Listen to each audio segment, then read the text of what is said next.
आपण पाहत आहात सत्य व रोखठोक न्यूज चॅनल महावृत्त न्यूज. आवाज तुमचा, ताकद आमची. पोलीस मित्र असोसिएशनचा लोकराजा शाहू राष्ट्रीय कर्तृत्व भूषण 2026चा समृद्ध सारथी प्रमोदिनी बनछोडे देशमान्य पुरस्कार यांना जा. पोलीस मित्र असोसिएशनच्या वतीने गेली अनेक वर्ष शासकीय, निमशासकीय, सामाजिक, राजकीय, शैक्षणिक, कला, क्रीडा, सांस्कृतिक, सहकार, कृषी, पत्रकारिता तसेच इतर अनेक क्षेत्रात उल्लेखनीय कार्य करणाऱ्या व्यक्तींच्या कार्याचा पुरस्कार देऊन गौरव केला जातो.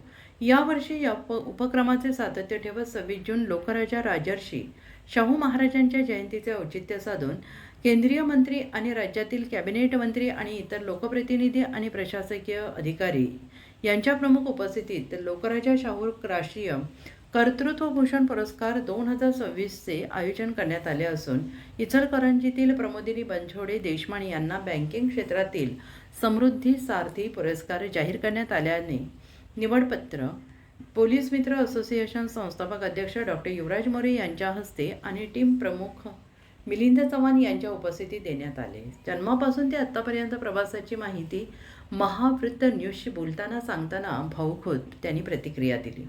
तसेच पोलीस मित्र असोसिएशनच्या वतीनं आपल्या कार्याची दखल घेत जाहीर करण्यात आलेल्या राष्ट्रीय पुरस्काराबद्दल कृतज्ञता व्यक्त करताना प्रमोदिनी बनछोडे देशमाने यांनी आपल्या कार्याची दखल इतर संस्थांच्या वतीनं पुरस्कार मिळाले असले तरी पोलीस मित्र असोसिएशनच्या माध्यमातून समाजाला आपल्या प्रामाणिक कार्याची ओळख समजली अशा भावना त्यांनी व्यक्त केल्या. नमस्कार सर. आपलं नाव? माझं नाव प्रमोदिनी राजाराम बनछोडे देशमाने. आपलं जन्म? माझा जन्म 1965 10 जानेवारी 1965 इचलकरंजी येथे झाला. शिक्षण झालं? माझं शिक्षण M.Com आहे. M.Com advance accountancy and audit या विषयामध्ये मी M.Com झालेलं आहे. शिक्षण कागल येथे झालं.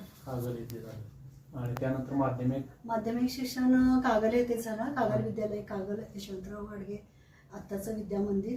त्यानंतर माझं मास्टर म्हणजे कॉलेज ऑफ कॉमर्स कोल्हापूरमध्ये शिक्षण झालं B.Com पर्यंत. आणि M.Com हे Chhatrapati Shahu institute of technology या ठिकाणी माझं M.Com शिक्षण झालं. जॉबला कधी लागलो? मी जॉबला 1996 साली लागले. 96 साली. 1996 बँकेत पहिला मी आमच्या समाजाची एक सोसायटी आहे, Basaveshwar cooperative credit society Kolhapur, शुक्रवार पेठ येथे. तिथे माझ्या वडिलांनी मला तिथे जॉईन करून दिलं होतं. तिथं मी पहिल्यांदा स्टार्ट केली माझं जॉब. किती वर्ष केले तिथे? मी 11 वर्ष जॉब केला. 11 वर्ष. त्यानंतर मी इचलकरंजीमध्ये माझ्या मुलगीला ॲडमिशन मिळालं इंजिनिअरिंगचं. त्यामुळं मी तिथलं जॉबचं रिझाईन दिला आणि इकडं जॉईन झाले आणि इचलकरंजी मर्चंट्स कोऑपरेटिव्ह बँक या ठिकाणी मी 15 वर्ष जॉब केला आणि निवृत्ती झाली. सेवानिवृत्तीपर्यंतचा तुम्ही तिथं कालावधी पार पडला. एकूण मला वाटते तुम्ही 27 वर्ष तुम्ही सर्व्हिस पूर्ण केली. 27 वर्षाची सर्व्हिस केली. या दरम्यान तुम्ही काय म्हणजे बँकिंगमध्ये असताना कोणत्या पद्धतीने म्हणजे तुमचं काय कार्य? ॲक्च्युली खरं तर बसवेश्वर कोऑपरेटिव्ह क्रेडिट सोसायटीमध्ये समाजामार्फत मला माझ्या वडिलांनी तिथे जॉईन करून दिलं होतं. पण जॉईन करत असताना मला माझ्या वडिलांनी सांगितलं होतं की तू बँकिंगचं जे काम करत आहे त्यासोबत समाजाचं पण तू काम करत राहा. त्यामुळं कारण समाजातले सगळी लोक तिथं असायचे आणि समाजातले बरेचसे कार्यक्रम वरती बसवभवन होता. त्या बसवभवनमध्ये सगळे कार्यक्रम व्हायचे, बरेचसे कार्यक्रम, गणेशोत्सव असेल, महिलांचे हे असेल, मिटिंगा व्हायच्या. प्रत्येक वेळेला ती लोक म्हणजे जे अध्यक्ष वगैरे असायचे समाजाचे त्यांनी म्हणजे त्या सोसायटीमधला एक व्यक्ती म्हणून मला त्यांनी हे केलं होतं, म्हणजे इन्व्हाइट करायचे आणि मी सगळ्या मिटिंग अटेंड करायचे. त्या महिलांच्या मिटिंग घ्यायच्या, कार्यक्रम घ्यायचे. अशा पद्धतीने परत त्यांच्या बिशी असायच्या. त्या बिशीचे सगळे पैसे आम्ही आमच्या इथं सोसायटीमध्ये ठेवत होतो. परत त्यांचं बिशी फुटली की त्यांना वाटप करायचं. हे बरंचसं काम म्हणजे सामाजिक काम त्या सोसायटीमार्फत मला करायला संधी मिळाली. आणि इचलकरंजीत आल्यानंतर सुद्धा बरेच असे कस्टमर होते की बिशी म्हणजे बचत संस्था असायच्या किंवा पतसंस्था असायच्या किंवा काही महिला अशा असायच्या की त्यांना काही असं लिहिता समजायचं समजायचं नाही. जरी लिहायला वाचायला येत असलं तरी त्यांना अर्ज कसा भरायचा वगैरे याचं मार्गदर्शन करायची किंवा मी स्वतः त्यांना बँकेत खातं कसं खोलायचं किंवा काय लागणारी मदत आहे ती फॉर्म भरणं किंवा काही बचत गटांना काय असं काय त्यांना नियम सांगायचे काय आहे कसं आहे कोणत्या पद्धतीने म्हणजे तुम्हाला डॉक्युमेंट्स कुठले कुठले आणावे लागतील एका ह्याच्यातच सांगायचं म्हणजे त्यांना सारखं यायला लागू नये. बरोबर. त्यामुळं व्यवस्थित त्यांना एकदाच एका कागदावरती लिहून द्यायचं ते बरोबर जाणार घेऊन येणार दुसऱ्या वेळेला त्यांना फार आनंद व्हायचा. हे असं पहिल्यांदाच घडतंय मारायला लागत नव्हते. मॅडम खरं तुम्ही आल्यापासून आम्हाला एकदा तुम्ही सांगितलं की आम्ही घेऊन आलो की आमचं काम व्हायचं असं म्हणणं म्हणजे एक रिलेशन अगदी एक मैत्रीपूर्ण रिलेशन महिलांच्या सोबत कस्टमर समोर कोणी असू दे जेंट्स असू दे लेडीज असू दे जे कस्टमर आहे ते आपला शेवटी कस्टमर आपला दाता असतो. त्यामुळं त्याच्याशी बिहेव करताना त्याला जे काय समजत नसेल ते त्याला समजावून सांगणं हे करताना आम्हाला त्यासाठीच पगार दिलेला असतो त्यासाठीच आमची नेमणूक केलेली असते. हे कर्तव्य मी तिथं ह्या क्षेत्रात तुम्हाला कार्यरत असताना तुम्हाला पाठबळ कोणाचं मिळालं?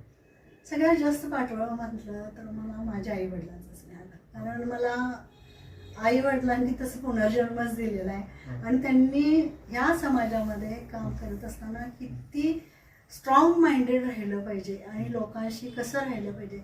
समाज हा आपल्याला खरंच उचलून धरतो पण तसं उचलून धरण्यासारखं आपण त्या दृष्टीनं त्यांचं काम केलं पाहिजे किंवा त्यांना त्यांच्या काय अपेक्षा आहेत आपल्याकडनं त्या अपेक्षा पूर्ण करण्यासाठी आपण प्रयत्न केला पाहिजे असं नेहमी असायचं. म्हणजे आणि घरी माझ्या वातावरणात तेच असायचं. सामाजिक वडील पण होते सामाजिक संस्थेत म्हणजे सामाजिक काम करायचे. आई पण शिक्षिका होती. आई वडील दोघे टीचर असल्यामुळं मला त्यांनी खूप मार्गदर्शन केलं प्रेरणा दिली स्थिरता दिली. माझी लाईफस्टाईल पूर्ण त्यांच्यामुळे. तुम्ही हे कार्य करत असताना तुम्हाला काही पुरस्कार मिळाले तुमची दखल कार्याची घेण्यात आली आणि अशा पद्धतीने तुमचे कार्य गौरव तुमचा करण्यात आला बऱ्याच ठिकाणी त्यासाठी काय राष्ट्रीय यापूर्वी मला बरेचसे राष्ट्रीय पुरस्कार मिळाले. बँकिंग क्षेत्रात काम केल्याबद्दल आदर्श हिरकणी पुरस्कार हा वेद फाउंडेशन आणि पोलीस मित्र असोसिएशन यांच्यामार्फत मिळाला. तो मी कधीही विसरू शकणार नाही कारण त्यांनी माझी दखल घेतली आणि माझ्या या कार्याचा त्यांनी गौरव केला मान सन्मान मिळाला. मी खूप त्यांची ऋणी आहे.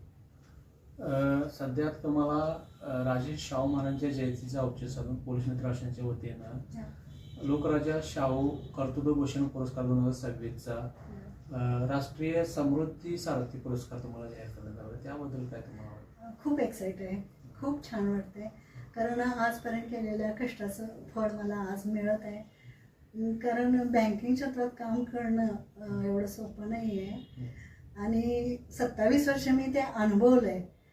पण कसं आहे जरा कौतुकाची थाप असेल तर माणूस जरा प्रेरित होतो. त्या काळात मला काही नाही मिळालं तरी पण आज मला हा लोकराजा शाहू महाराज ज्यांनी सहकारी संस्थांची चळवळ पूर्ण देशातली पहिली सहकार्याची चळवळ ज्या शाहू महाराजांनी सुरू केली त्या शाहू महाराजांच्या नावाचा मला पुरस्कार मिळतोय ह्या गोष्टीचा मला खूप आनंद होतोय. कारण मी कोऑपरेटिव्ह संस्थेमध्येच काम केले. कोऑपरेटिव्ह पतसंस्था असेल किंवा कोऑपरेटिव्ह बँक असेल. त्यामुळं ही सहकारी चळवळी ह्या सहकारी माध्यमातून मी काम करत असताना शाहू महाराजांच्या हा जो पुरस्कार मिळाला मला खूप आनंद. महावृत्त न्यूज चॅनलला लाईक करा शेअर करा आणि सबस्क्राईब करा.